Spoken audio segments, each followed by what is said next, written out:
I was incredibly saddened to hear we recently lost the amazing plant-based physician Dr Baxter Montgomery, who passed away on May 24, 2025 at the age of 61. Dr Montgomery was a world-renowned cardiologist and an extraordinary visionary in the practices of integrative medicine and plant-based prevention of disease. And we're going to look at one of the most incredible things he discovered about the power of a plant-based diet that blows my mind every time I hear it. Now, understandably, whenever we hear about the passing of a well-known plant-based physician, I often get many questions such as, if a plant-based diet is so healthy, why are people dying relatively young? And I'm going to address this at the end of the video. Dr Montgomery was a board-certified cardiologist and a cardiac electrophysiologist, and he was passionate about plant-based diets and the profound impact they can have on cardiovascular disease. He spoke a lot about a raw food plant-based diet in particular and shared many amazing anecdotal stories of rapid recoveries he had seen when combining this way of eating alongside medical interventions. He said in a brilliant interview with Rip Esselstyn, linked below, "I've been for the last 2 years 100% raw. I was mostly raw much of my time. When I got on this regimen, let's say 18 years ago, I went vegan. Then I went from the spectrum of junk food vegan to raw, and every year I'd do a raw juice feast. And I felt different. Then I started pushing more raw, and I finally got to the point and said, I'm eating all raw. So today I had 2 green drinks, and I had some raw granola and some sprouted wild rice. And I'll normally have a salad. But anyway, back when I did the juice feast and started changing my life over, and then started applying to patients, what I noticed that applying this natural food diet to patients had an amazing impact on their lives. I remember in particular one lady who had an ejection fraction of 10%. The heart normally should beat about 55 or 60%. Hers was beating at 10%.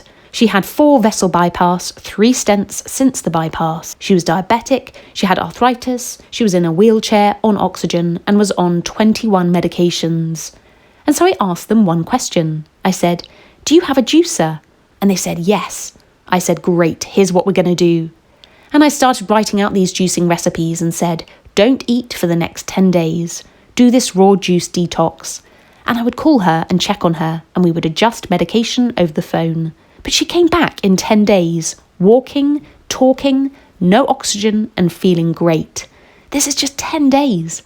And I applied this approach, raw plant-based diet, salads and fresh things. Perhaps one of Dr Montgomery's most impressive pieces of work were the case series he published using a plant-based diet for congestive heart failure, a devastating, non-curable disease that has a 50% 5-year mortality rate, with roughly 650,000 new cases diagnosed each year.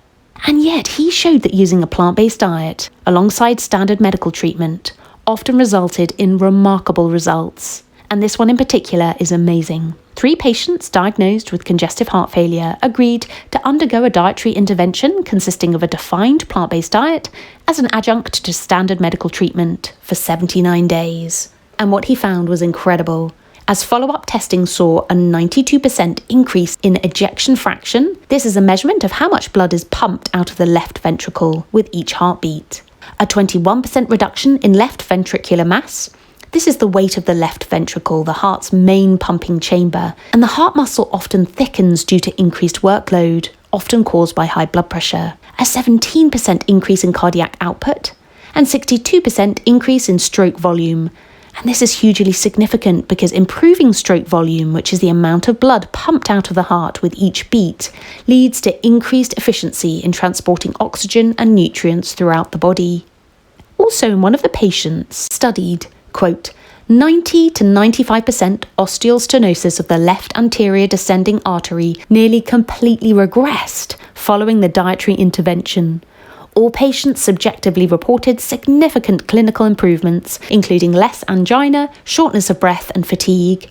And Dr. Montgomery and his team concluded, as an adjunct treatment, a defined plant-based diet may contribute to the reversal of cardiac, morphological, and functional abnormalities in the setting of congestive heart failure. Of course, these are only case series and not randomized controlled trials, but this was truly quite remarkable. So when we see things like this, we can sometimes think a whole food plant-based diet is a panacea. And so on the back of such sad news like this one, I've received many worried messages asking, am I doing the right thing? Or should I add some meat back in, etc. But here's the thing, we have to remember that diet is just one factor for living a long and healthy life. Optimizing our sleep, stress management, fostering healthy relationships, spirituality, getting adequate exercise, genetics, our prior diet and health histories, to name just a few, all play a role in our health and longevity.